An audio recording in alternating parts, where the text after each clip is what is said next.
तीन दोस्त जो हाल ही में फॉरेंसिक डिपार्टमेंट में काम पर लगे हैं, जो कि पोस्टमार्टम करने का काम करते हैं। अब शहर में दो खून हो जाते हैं और उनका पोस्टमार्टम ये तीन दोस्त करते हैं।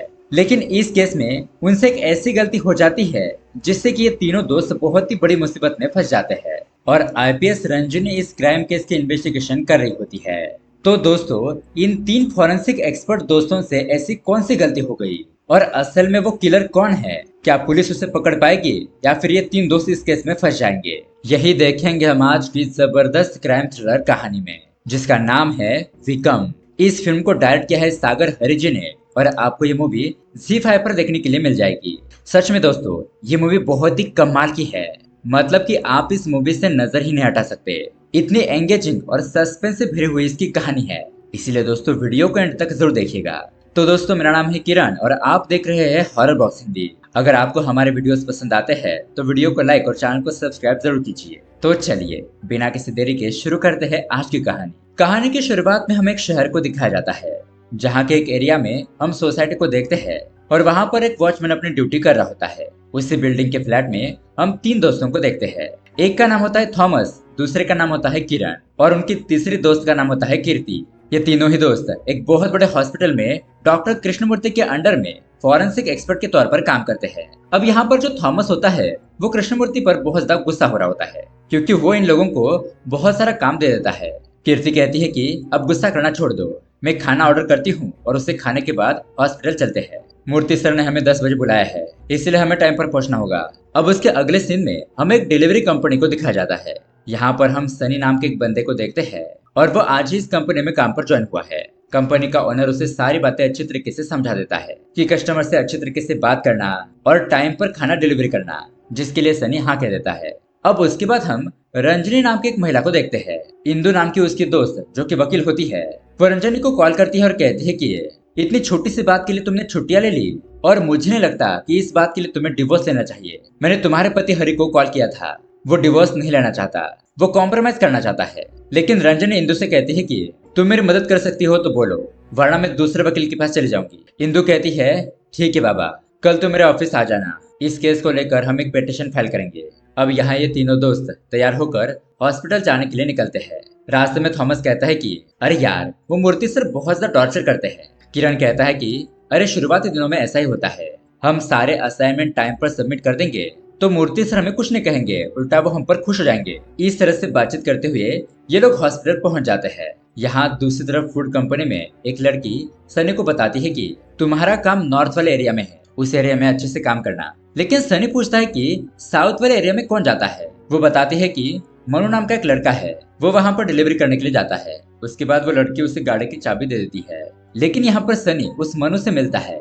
उसे कहता है कि क्या मैं साउथ वाले एरिया में डिलीवरी करने के लिए जा सकता हूँ, तुम नॉर्थ वाले एरिया में चले जाना। मनु कहता है कि ठीक है, मुझे कोई प्रॉब्लम नहीं है। सनी कहता है वो क्या है ना, उसी एरिया के आसपास मेरा घर भी है, इसलिए शाम को मुझे वहां पर जाने में आसानी होगी। अब मनु ठीक है ऐसा कह देता है। उसके बाद यहाँ हॉस्पिटल में हम डॉक्टर कृष्णमूर्ति को देखते हैं। वो हॉस्पिटल पहुंचकर अपने केबिन में आते हैं। यहाँ पर ये तीनों दोस्त उनका इंतजार कर रहे थे, लेकिन तब यहाँ पर थॉमस को आलस आ रहा था। ये देखकर कृष्णमूर्ति उसे डांटने लगता है। कहता है कि मैंने जो प्रोजेक्ट तुम लोगों को सबमिट करने के लिए कहा था वो कहाँ पर है? कीर्ति कहती है कि सर हम उस रिपोर्ट को कल तक सबमिट कर देंगे। कृष्णमूर्ति कहता है मैंने तुम लोगों को वो रिपोर्ट कब सबमिट करने के लिए कहा था? किरण कहता है कि सर लास्ट वीक। तो कृष्णमूर्ति कहता है अब तक तुम लोग क्या कर रहे हो? एक हफ्ता हो गया लेकिन तुम लोगों ने रिपोर्ट सबमिट नहीं की। तुम लोग बहुत ज्यादा इरिस्पॉन्सिबल हो, इस प्रोफेशन में ऐसा नहीं चलता। अगर तुम लोगों ने आज के आज वो रिपोर्ट सबमिट नहीं की तो तुम्हें लंच भी नहीं मिलेगा और डिनर भी नहीं। चलो जाओ यहाँ से। दरअसल इन लोगों को 2014 में जितने भी मर्डर हुए थे उन केस की फाइल को स्टडी करके उनमें से इम्पोर्टेंट पॉइंट निकालकर उसकी एक रिपोर्ट बनानी थी। अब कीर्ति और किरण यहाँ पर काम करने लगते हैं, लेकिन थॉमस फिर से आलस करने लगता है। कहता है कि अभी भी मैंने 2 पेज ही काम कंप्लीट किया है, मैं थोड़ी देर में सिगरेट पीकर आता हूँ। कीर्ति उसे कहती है कि मत जाओ ना, अगर हम लगातार 2 घंटे काम करेंगे तो हमारा काम पूरा हो जाएगा। लेकिन थॉमस उनकी बात नहीं मानता। यहाँ इस तरफ हम सनी को देखते हैं जो फूड डिलीवरी करने के लिए एक बिल्डिंग के पास आता है। और दोस्तों, ये वही बिल्डिंग होती है जहाँ पर वो तीनों दोस्त रहते हैं। अब फूड डिलीवरी करने के बाद उस मनु नाम के फूड डिलीवरी बॉय ने सनी को यहाँ के वॉचमैन को एक बियर की बोतल देने के लिए कहा था। सनी उस वॉचमैन को बियर की बोतल देता है और उससे थोड़ी दोस्ती करता है। फिर रात को हम देखते हैं सनी उसी वॉचमैन के पास आता है और उसके साथ बैठकर थोड़ी सी शराब वगैरह पीता है। फिर कहता है कि मुझे थोड़ा वॉशरूम जाना है। वॉचमैन उससे कहता है कि यहाँ से थोड़ा पीछे चले जाओ, तुम्हें वॉशरूम मिल जाएगा। तो सनी उस तरफ जाने लगता है। अब यहाँ रात को हॉस्पिटल में किरण और कीर्ति अपनी रिपोर्ट सबमिट करते हैं, लेकिन थॉमस ने अपनी रिपोर्ट अभी तक तैयार नहीं की थी। मूर्ति सर इसके बारे में पूछते हैं तो थॉमस बताता है कि सर, मैंने रिपोर्ट तैयार कर ली थी, लेकिन वो कहीं गुम हो गई है। तो मूर्ति उससे कहता है कि तुम डिनर नहीं कर सकते, पिछले 5 साल की पोस्टमार्टम रिपोर्ट निकालो, उसमें कॉज ऑफ डेथ क्या है ये पता करो, और फिर उसकी एक रिपोर्ट बनाकर कल शाम तक मुझे सबमिट करो। अगर तुमने ये काम नहीं किया तो मैं तुम्हें प्रोविजन पीरियड में बहुत ही कम मार्क्स दूंगा, फिर तुम मुझे मत कहना। इस तरह से अब थॉमस यहाँ पर फिर से फंस जाता है। दरअसल वो अपने काम से बचने की कोशिश कर रहा था, लेकिन कृष्णमूर्ति सर तो उसे एक और असाइनमेंट दे देते हैं। कीर्ति उसे कहती है कि मैंने कहा था ना तुम्हें, अगर रिपोर्ट कंप्लीट कर लेते तो तुम्हें ये सजा नहीं मिलती। अब उसके अगले सीन में हम रंजनी को देखते हैं। वो अपने पति के फोटो को देख रही होती है और वो उसे याद कर रही थी, लेकिन तभी उसे याद आता है कि उसने गुस्से में मॉल के अंदर अपने पति को ही थप्पड़ मार दिया था। अब यहाँ पर उसका पति हरी उसे कॉल करने की कोशिश करता है, लेकिन रंजनी उसका फोन नहीं उठाती। वो बहुत ज्यादा नाराज होती है। यहाँ हम सनी को देखते हैं जो कि अपने घर पर आकर नहाता है, कुत्ते को खाना खिलाता है। उसके बाद अपनी पत्नी और माँ की फोटो को थोड़ी देर देखता है और लैपटॉप ओपन करके कुछ हैकिंग की चीजें सीखने लगता है। अब उसके अगले दिन हॉस्पिटल में एक डॉक्टर थॉमस को बताता है कि अरे मूर्ति सर 2 दिन के लिए अपने शहर जा रहे हैं, कुछ पर्सनल काम की वजह से, तो 2 दिन तुम फुल एंजॉय कर सकते हो। अब ये बात सुनकर थॉमस बहुत ज्यादा खुश हो जाता है और यही बात अपने दोस्तों को जाकर बताता है और कहता है कि कीर्ति का बर्थडे भी है तो हम लोग फुल एंजॉय करेंगे। यहाँ दूसरी तरफ रंजनी वकील इंदु से मिलने के लिए आती है। एक पेपर पर साइन करने के बाद इंदु उसे कहती है कि अब हमने पिटीशन तो फाइल कर लिया है, लेकिन ये केस 6 महीने तक तो चलेगा। रंजन उससे इस डिवोर्स के मैटर को जल्द से जल्द सॉर्ट आउट करने के लिए कहती है। अब दोस्तों, रंजन अपने पति से डिवोर्स क्यों लेना चाहती है ये तो हमें कहानी में आगे पता चलेगा। अब रात को हम देखते हैं ये तीनों दोस्त मिलकर कीर्ति का बर्थडे सेलिब्रेट करते हैं। फिर कैमरे से अच्छे अच्छे फोटो क्लिक करते हैं, लेकिन तभी अचानक उनकी बिल्डिंग की लाइट चली जाती है। दरअसल दोस्तों, ये सब कुछ बिल्डिंग के नीचे सनी ने किया था। सनी उस बिल्डिंग के पास आता है और अपना लैपटॉप ओपन करके उस बिल्डिंग के सारे सीसीटीवी कैमरास को हैक कर देता है। कैमरास बंद होने के बाद वो बिल्डिंग के अंदर जाकर वहां की इलेक्ट्रिसिटी को कट कर देता है। अब लाइट गई हुई देखकर वॉचमैन कहता है कि ऐसे क्या बात हो गई कि अचानक लाइट चली गई। यहाँ फ्लैट में मोमबत्ती जलाकर थॉमस और किरण बियर की बोतल निकालते हैं और ड्रिंक वगैरह करने लगते हैं। लेकिन दोस्तों, यहाँ अंधेरा का फायदा उठाकर सनी उस बिल्डिंग में रहने वाले 2 बंदों का पेन का इस्तेमाल करके उन्हें मार देता है। अब तब तक यहाँ पर वॉचमैन लाइट ऑन करता है और सनी वहां से जा चुका था। ये काम ठीक 12 बजे से 1 बजे तक होता है। उसके बाद जब वॉचमैन को बिल्डिंग में मर्डर हुआ है ये बात पता चलती है तो वह तुरंत ही पुलिस को खबर कर देता है। पुलिस भी फटाफट उस बिल्डिंग में पहुंच जाती है और छानबीन करना शुरू कर देती है। अब यहाँ पर police officer SI Ram Ranjani को कॉल करता है। उसे बताता है कि यहाँ बिल्डिंग में 2 लोगों का मर्डर हुआ है। दरअसल दोस्तों, रंजनी एक आईपीएस ऑफिसर होती है। अब रंजनी उससे पूछती है कि क्या तुमने बॉडी को आइडेंटिफाई कर लिया? तो ऑफिसर राम बताता है कि वो मैडम, दरअसल बात यह है कि यहाँ पर आपके पति हरि और उसके दोस्त की मौत हुई है। एक नुकीले पेन का इस्तेमाल करके उनके गले पर स्टैब करके उन्हें मारा गया है। और ये बात सुनकर रंजनी तो शॉक हो जाती है। अब यहाँ रात को हम कृष्णमूर्ति को देखते हैं। एसआई राम उसको कॉल करता है और बताता है कि सर, एक बहुत बड़ा अर्जेंट केस आ गया है। एक बिल्डिंग में 2 लोगों का मर्डर हुआ है और कैसे भी करके आपको आज ही पोस्टमार्टम करना होगा। कृष्णमूर्ति कहता है कि मैं तो फिलहाल आउट ऑफ टाउन हूँ, मैं कोयम्बतूर में कुछ पर्सनल काम की वजह से आया हूँ, लेकिन आप चिंता मत कीजिए, मैं आपकी पोस्टमार्टम का काम करवा दूंगा। अब यहाँ पर ये 3 दोस्त फुल एंजॉय कर रहे होते हैं, लेकिन उन्हें पता नहीं था कि उनकी बिल्डिंग में ही 2 मर्डर हो गए हैं। तभी कृष्णमूर्ति किरण को कॉल करता है और उसे कहता है कि देखो, एक अर्जेंट केस आ गया है और मैं आउट ऑफ टाउन हूँ, इसलिए तुम लोगों को ही वो केस हैंडल करना होगा। तुम तीनों तुरंत ही हॉस्पिटल पहुंचो। तुम लोगों को 2 डेड बॉडीज का पोस्टमार्टम करना है। कल तक मैं वहां पर पहुंच जाऊंगा और तब तक मुझे सारी रिपोर्ट तैयार चाहिए। अब यहाँ पर थॉमस ये बात सुनकर कहता है कि क्या परेशानी है यार, ये कृष्णमूर्ति हमें ठीक से सोने भी नहीं देता। तभी वो अपने बालकनी से नीचे देखता है जो कि बहुत सारे लोग जमा हो चुके थे और पुलिस भी वॉचमैन से पूछताछ कर रही थी। थॉमस किरण से पूछता है वहां पर क्या हो रहा है। किरण कहता है कि मुझे क्या पता, चलो तुम उठो और कीर्ति को भी उठाओ, हमें तुरंत ही हॉस्पिटल जाना होगा। इस तरह से अब ये तीनों लोग हॉस्पिटल जाने लगते हैं। यहाँ दूसरी तरफ रंजनी भी अपनी कार लेकर क्राइम लोकेशन पर पहुंचने के लिए निकलती है। दोनों डेड बॉडीज को हॉस्पिटल में लाकर रख दिया गया था। अब यहाँ पर हम सनी को देखते हैं जो कि अपने घर पर पहुंचकर नहाता है और मुस्कुराने लगता है, याद करने लगता है कि कैसे उसने उन दोनों का मर्डर किया। जब उसने डोरबेल बजाया तो अंदर से एक आदमी ने दरवाजा खोला। तो यहाँ पर सनी ने तुरंत ही उसके गले पर वार करके एक नुकीले पेन से उसके गले पर स्टैब कर दिया और उन दोनों को मार डाला। अब यहाँ पर वो अपने कुत्ते को सहला रहा होता है और तभी उसकी नजर अपने हाथ की उंगली पर जाती है। वो देखता है कि उंगली में उसकी अंगूठी नहीं है। तभी उसे याद आता है कि उस आदमी को मारते वक्त उसका हाथ उस आदमी के मुंह में फंस गया था और अपना हाथ निकालते वक्त वो अंगूठी उसके मुंह में फंस गई थी। अब ये बात पता चलने पर सनी घबरा जाता है कि कहीं उस अंगूठी की वजह से पुलिस उसे पकड़ ना ले। यहाँ हॉस्पिटल में हम देखते हैं तीनों दोस्त पोस्टमार्टम करना शुरू कर देते हैं। यहाँ रंजन भी उस बिल्डिंग में पहुंचती है। बाकी की पुलिस ऑफिसर यहाँ पर उसे जानकारी देते हैं। रंजनी कहती है कि मुझे सीसीटीवी कैमरा देखने हैं। तो ऑफिसर कहता है कि मैडम सीसीटीवी फुटेज डैमेज हो चुके हैं, मतलब कि 12 से 1 बजे तक के सीसीटीवी कैमरास बंद थे। तो रंजनी को इस बात को लेकर शक हो जाता है, मतलब कि मर्डर करने वाले ने फोन प्लान करके ये सब कुछ किया है। अब यहाँ पर पोस्टमार्टम करते वक्त थॉमस को एक चीज मिलती है। वो उसे धोकर देखता है तो वो अंगूठी होती है। तभी अचानक वहाँ पर जॉनी नाम का एक वार्ड बॉय आता है और उन तीनों से कहता है कि कृष्णमूर्ति सर का मुझे कॉल आया था, वो अभी यहाँ पर सुबह होते ही पहुंच जाएंगे। आप लोगों को सावधानी से काम करने के लिए कहा है। अब उस वार्ड बॉय के जाने के बाद थॉमस तो यहाँ पर कुछ सोच में पड़ जाता है और इसी दौरान वो अंगूठी अपने जेब में डाल देता है। अब इसे चुपचाप खड़ा देखकर किरण उसे कहता है कि थॉमस क्या कर रहे हो, जल्दी से काम पर लगो। और थॉमस अपना पोस्टमार्टम का काम फिर से शुरू कर देता है। अब थॉमस ने गलती से भूलकर वो अंगूठी अपने जेब में ही डाल दी थी। अब यहाँ पर ऑफिसर रंजनी अपने टीम के साथ हॉस्पिटल में आकर बैठ जाती है ताकि उसे पोस्टमार्टम रिपोर्ट में क्या है ये देखना था। और यहाँ हॉस्पिटल के बाहर रिपोर्टर भी खड़े थे। वार्ड बॉय जॉनी वहाँ पर आता है तो रिपोर्टर उससे पूछते हैं कि क्या हमें ब्रेकिंग न्यूज मिल सकती है। वो वार्ड बॉय कहता है कि ब्रेकिंग न्यूज का तो पता नहीं, अभी तक मुझे कुछ पता नहीं चला है, लेकिन अगर मुझे कुछ पैसे मिल जाएंगे तो मैं सब कुछ बातें बता सकता हूँ। ऐसा कहकर वो वहाँ से चला जाता है। लेकिन दोस्तों उनकी ये सारी बातें सनी वहाँ पर छुप कर सुन रहा था।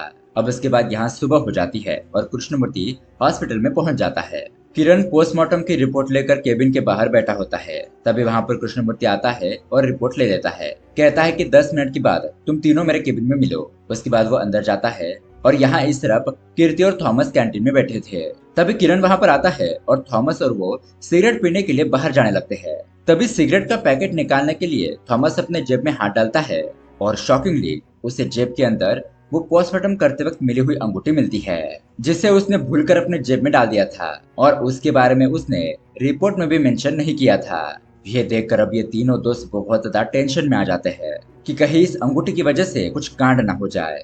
यहाँ केबिन में कृष्णमूर्ति रंजनी और बाकी ऑफिसर को बताते हैं कि किलर ने एक नुकीले पेन से हमला करके 2 लोगों को मार डाला है। ये मर्डर इस तरह से हुआ है जैसे कि किलर का उन लोगों के ऊपर गुस्सा हो। जिन दोनों लोगों का मर्डर हुआ है उन दोनों के शरीर पर एक ही इंसान के फिंगरप्रिंट पाए गए हैं, मतलब कि एक ही आदमी ने उन दोनों को मारा है। जिस तरह से उसने वार किया है उससे पता चलता है कि वो किलर एक हट्टा कट्टा आदमी है जिसकी उम्र करीबन 30 से 40 साल के बीच में हो सकती है। शरीर पर बने हुए निशान, नाखून और जख्मों को देखकर ये सब कुछ देखकर ऐसा लगता है कि किलर उन लोगों को बहुत ही गुस्से से मारने के लिए आया था और तभी उन लोगों में बहुत ही जबरदस्त हाथापाई भी हुई थी। यही सारी इन्फॉर्मेशन हमें पोस्टमार्टम के जरिए पता चलती है। अब ऑफिसर रंजनी इस रिपोर्ट फाइल को पढ़ती है और कहती है कि सॉरी डॉक्टर, मैं इस रिपोर्ट से सेटिस्फाई नहीं हूँ। ये पोस्टमार्टम रिपोर्ट आपकी गैर मौजूदगी में बनाई गई है और मुझे उन जूनियर डॉक्टर्स के ऊपर इतना भरोसा नहीं है। अब इतने में ही वहाँ पर वो 3 दोस्त आते हैं, लेकिन कृष्णमूर्ति ऑफिसर रंजनी से कहता है कि मैडम वो तीनों ही जूनियर डॉक्टर बहुत ही ब्रिलियंट है, आगे जाकर वो इस फील्ड में बहुत बड़ा नाम कमाएंगे। मुझे उन तीनों पर बहुत ही भरोसा है और मुझे पक्का यकीन है कि उन लोगों ने सिंसियरली रिपोर्ट बनाई होगी, उनसे कोई भी गलती नहीं हुई है। अब ये बात सुनने के बाद वो तीनों दोस्त सच्चाई बताने का आइडिया ड्रॉप कर देते हैं और चुपचाप वहाँ पर खड़े रहते हैं। अब उसके बाद रंजनी वहाँ से चली जाती है और अपने कार में आकर बैठ जाती है। तभी उसे कमिश्नर का कॉल आता है और वो उसे कहते हैं कि मीडिया में तुम्हारे और तुम्हारे पति के खिलाफ बहुत कुछ बातें चल रही है, अब तुमने आगे क्या करने का सोचा है। रंजनी कहती है कि सर मैं फिर से ज्वाइन करने का सोच रही हूँ और मैं खुद इस केस को इन्वेस्टिगेट करूंगी। कमिश्नर कहता है कि हाँ ये अच्छा डिसीजन है, तुम तुरंत ही काम पर लग जाओ। यहाँ पर कृष्णमूर्ति उन तीनों के काम को अप्रिशिएट करता है, कहता है कि तुम लोगों ने बहुत ही अच्छा काम किया है, ऐसे ही सिंसियरली काम करते रहो। और अब ये लोग कृष्णमूर्ति सर को सच्चाई नहीं बताते।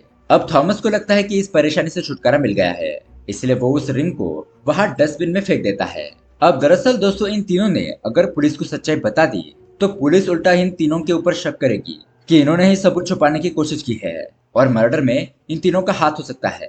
इसके अलावा कृष्णमूर्ति सर ने इतने सालों में जो इज्जत कमाई है वो एक ही घटना में मिट्टी में मिल जाएगी। इसलिए ये लोग उस रिंग की सच्चाई के बारे में ना बताने का सोचते हैं। उसके अगले दिन हम देखते हैं रंजनी ड्यूटी ज्वाइन करती है। वो सीधा उस फ्लैट पर जाती है और इन्वेस्टिगेशन करती है।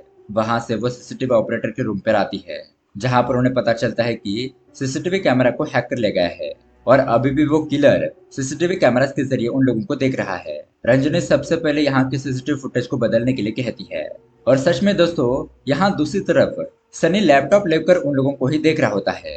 अब रात को हम देखते हैं हॉस्पिटल में काम करने वाले जॉनी के ऊपर सनी हमला करता है। उसके अगले दिन हॉस्पिटल में जॉनी बहुत ही जख्मी हालत में एडमिट होता है। अब ये तीनों दोस्त जॉनी से मिलने के लिए आते हैं और यहाँ हॉस्पिटल में रंजनी और उसकी टीम भी थी। रंजनी यहाँ पर अपने ऑफिसर टीम से कहती है कि मुझे इस पोस्टमार्टम रिपोर्ट में कुछ न कुछ गड़बड़ दिखाई दे रही है। जरूर वो लोग हमसे कुछ न कुछ छुपा रहे हैं। उसके बाद ये लोग बाहर निकलते हैं और ये तीन दोस्त और पुलिस आमने सामने होती है।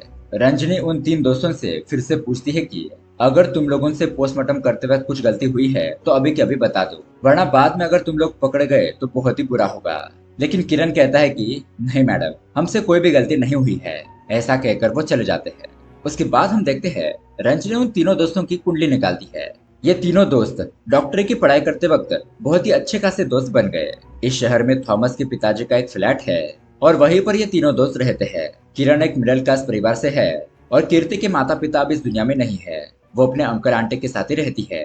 थॉमस के बारे में बात करें तो उसके पिता एक बिजनेसमैन है जिसकी मार्केट में अच्छी खासी पहचान भी है। अब पुलिस ऑफिसर रंजनी को बताते हैं कि मैडम, जब उन जूनियर डॉक्टर्स ने पोस्टमार्टम किया था तो उससे पहले उन लोगों ने ड्रिंक किया था, क्योंकि वॉचमैन ने बताया था कि उस रात उनके फ्लैट पर बर्थडे पार्टी थी और तब उन लोगों ने ड्रिंक किया ही था।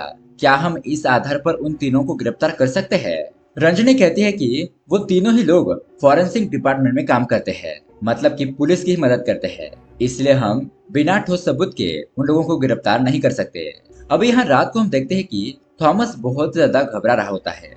वो अपने दोस्तों से कहता है कि मुझे कृष्णमूर्ति सर को कॉल करके सब कुछ सच बता देना चाहिए, वरना कहीं हम बहुत बड़ी मुसीबत में न फंस जाए। तो इसलिए थॉमस कृष्णमूर्ति सर को कॉल करता है। फिलहाल कृष्णमूर्ति अपने घर पर ही पहुंचा था और वो अपने घर की लाइट ऑन करता है। यहाँ थॉमस उसे कहता है कि सर, पोस्टमार्टम रिपोर्ट में मुझसे थोड़ी गलती हो गई है। अब कृष्णमूर्ति आगे कुछ बोल पाता तभी सनी उसके ऊपर हमला कर देता है।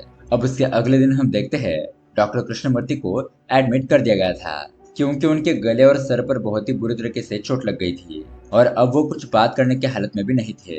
अब यहाँ सभी लोग हॉस्पिटल में पहुंचते हैं और पुलिस ऑफिसर अंजलि फिर से उन तीन दोस्तों से सवाल जवाब करती है। किरण कहता है कि हमें इस हादसे के बारे में कुछ भी नहीं पता, लेकिन वो किलर जब भी हमारे सामने आएगा तो जिंदा वापस लौटकर नहीं जाएगा। उसके बाद रंजनी डॉक्टर से मिलती है तो डॉक्टर उसे कहते हैं कि मैडम, फिलहाल आप कृष्णमूर्ति सर से नहीं मिल सकते, आप उनसे 24 घंटे के बाद मिल सकते हो। उसके बाद वो आपके सवाल के जवाब दे सकते हैं। अभी फिलहाल वो बहुत ही क्रिटिकल कंडीशन में है, इसलिए रंजनी वहां से चली जाती है। अब यहाँ पर कीर्ति वॉशरूम में होती है तो उस हॉस्पिटल में सफाई का काम करने वाली दो लेडीज की वो बातें सुनती है। एक लेडी कहती है कि मुझे डस्टबिन में एक सोने की अंगूठी मिली है, इसे बेचकर थोड़े बहुत पैसे मिल जाएंगे। अब कीर्ति ये बात तुरंत ही अपने दोस्तों को बताती है। किरण कहता है कि अगर तुम डायरेक्टली उनसे अंगूठी मांगोगे तो वो तुम्हें नहीं देगी। तुम्हारे पास जितना भी कैश है वो पैसे तुम उसे दे दो और कैसे भी करके उनसे वो अंगूठी ले लो। अब दरअसल दोस्तों, थॉमस ने वो अंगूठी पिछली बार डस्टबिन में डाल दी थी और वो इस बार में भूल गया था। तो यहाँ पर हमें पता चलता है कि थॉमस को भूलने की बीमारी होती है। अब यहाँ पर कीर्ति तुरंत ही उस सफाई करने वाली बाई के पास जाती है और उसके पास जो 7,000 रुपए होते हैं वो उस महिला को देती है। कहती है कि वह अंगूठी मेरे रिश्तेदार की है, प्लीज आप उसे लौटा दीजिए और आप इसके बारे में किसी को मत बताइए। तो वह महिला उस अंगूठी को वापस दे देती है और कहती है कि मुझे पैसे नहीं चाहिए, मैं इस अंगूठी के बारे में किसी को नहीं बताऊंगी। अब वो अंगूठी मिलने के बाद ये तीनों दोस्त कैंटीन में बैठकर उसी के बारे में बातचीत कर रहे होते हैं। उस अंगूठी के ऊपर जेंसी ऐसा नाम लिखा हुआ था।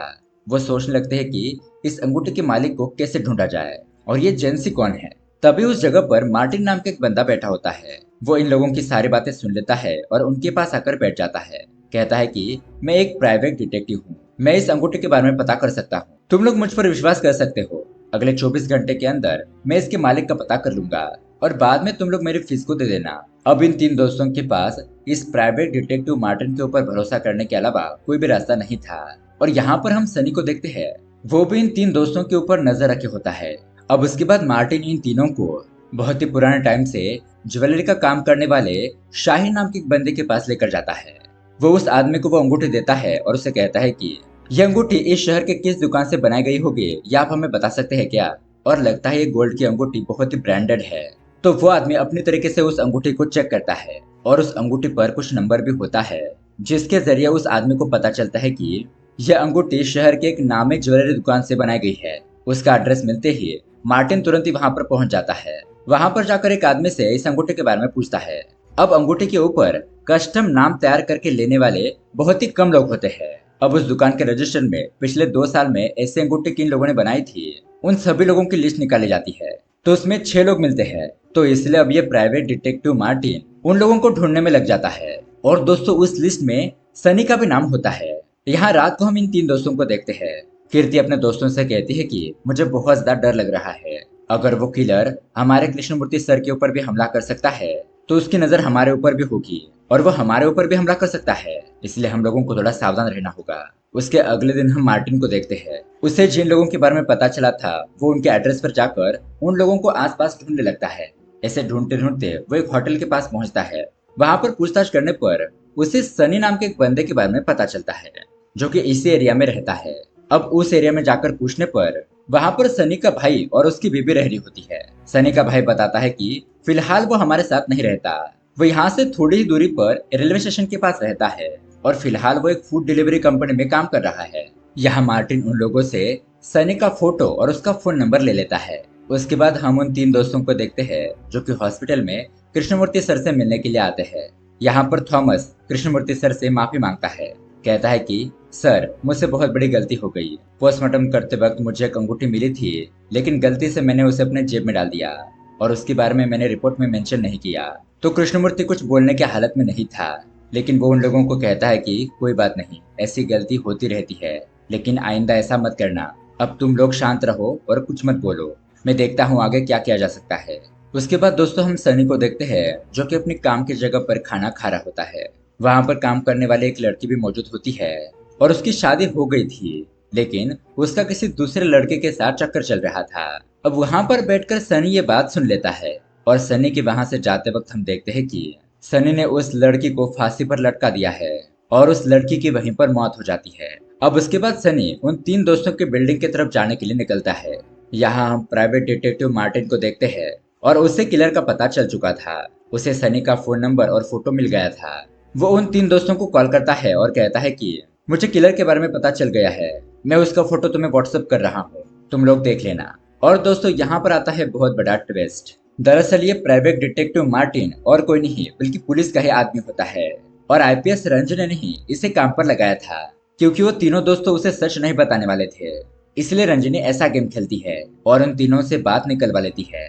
अब रंजनी को भी पता चल जाता है कि वो लोग एक रिंग को छुपा रहे हैं और उसे सारी बातें पता चल गई थी, तो इसलिए रंजनी रिपोर्ट सबमिट करने के लिए कमिश्नर के पास जाती है। वो कमिश्नर को बताती है कि किलर का नाम है सनी और फिलहाल वो एक फूड डिलीवरी कंपनी में काम कर रहा है।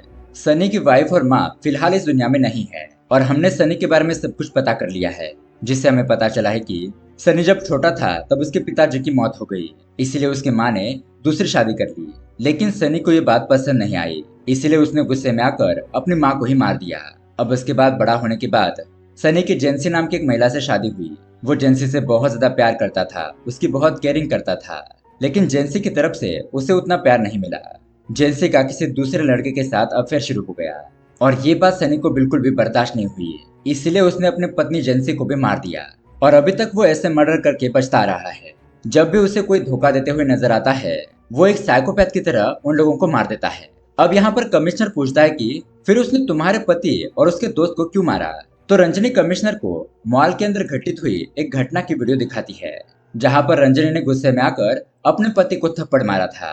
और रंजनी ने अपने पति को थप्पड़ इसलिए मारा था क्योंकि उसके पिछली रात रंजनी का पति और उसका दोस्त उन्होंने अपने रूम पर कुछ लड़कियों को बुलाया था और वो वहां पर ड्रिंक करके उन लड़कियों के साथ गलत काम कर रहे थे। उन लड़कियों के साथ रोमांटिक होना, फिजिकल रिलेशनशिप बनाना, मतलब कि रंजनी का पति हरी उसे धोखा दे रहा था और ये बात सनी को पता चल गई।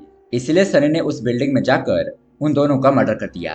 अब ये सारी बातें पता चलने के बाद कमिश्नर कहता है कि तुम तुरंत ही उस किलर सनी को और उन 3 दोस्तों को पकड़ लो तो यहाँ से रंजनी उन तीनों दोस्तों के फ्लैट पर जाने के लिए निकल पड़ती है। अब यहाँ फ्लैट पर कीर्ति ने फूड ऑर्डर किया था। मार्टिन उन लोगों को किलर का फोटो भेज देता है और कीर्ति उस किलर का फोटो देख लेती है। जैसे वो दरवाजा ओपन करती है तो उसके सामने वही किलर मौजूद होता है, मतलब कि सनी। अब सनी उन लोगों के फ्लैट के अंदर आकर उनसे वो रिंग मांगने लगता है, लेकिन किरण कहता है कि हम वो रिंग तुम्हें नहीं देंगे। तो इसी बात को लेकर उन लोगों में बहुत ही जबरदस्त हाथापाई होने लगती है। सनी उन लोगों के ऊपर भारी पड़ने लगता है। वो थॉमस के पैर पर हमला करके उसे जख्मी कर देता है और कीर्ति को धक्का देकर कीर्ति के सर पर बहुत ही बुरी तरीके से चोट लग जाती है।